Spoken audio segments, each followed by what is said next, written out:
27 years ago, at the height of the first Intifada in Israel, an IDF soldier named Gadi Rimon was shot outside of the town of Ramallah.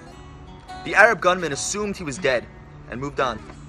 Shortly after, a young Israeli named Shlomo Bergman happened to be driving by and saw Gadi bleeding on the ground. He brought him into his car and sped off to the nearest Israeli hospital.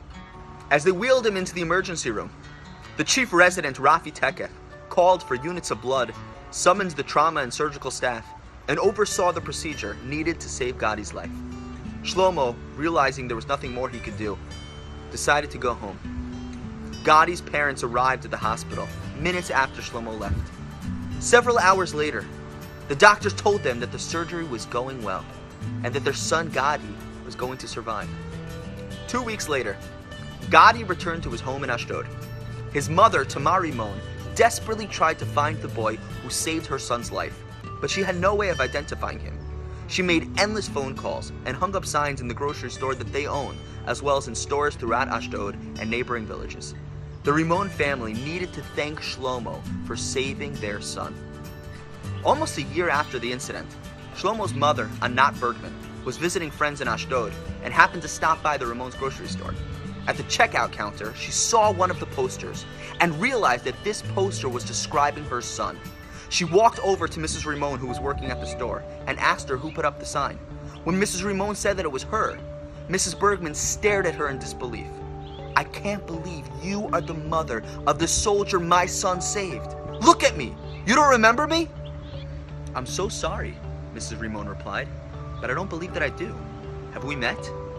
Mrs. Bergman said, 22 years ago, my husband and I were living here in Ashdod with our 2 children, and one day I came into your supermarket crying.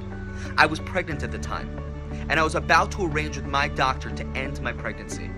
I was crying because I did not really want to get an abortion, but felt that because of financial issues I was having, that I had to. You happened to overhear my conversation, and you and your husband sat down with me for hours. You did not tell me what to do, but were instead so encouraging and supportive. You gave me advice and guidance. You helped me figure out a financial plan. And in the end, I decided not to go through with the abortion. That precious child that I gave birth to was Shlomo. As tears flowed down both of their cheeks, Mrs. Bergman hugged Mrs. Rimon and said, "You saved my son, and in return, my son saved yours." The Hebrew word, v'nasnu, and they shall give, is a palindrome. The word reads the same backward as forward.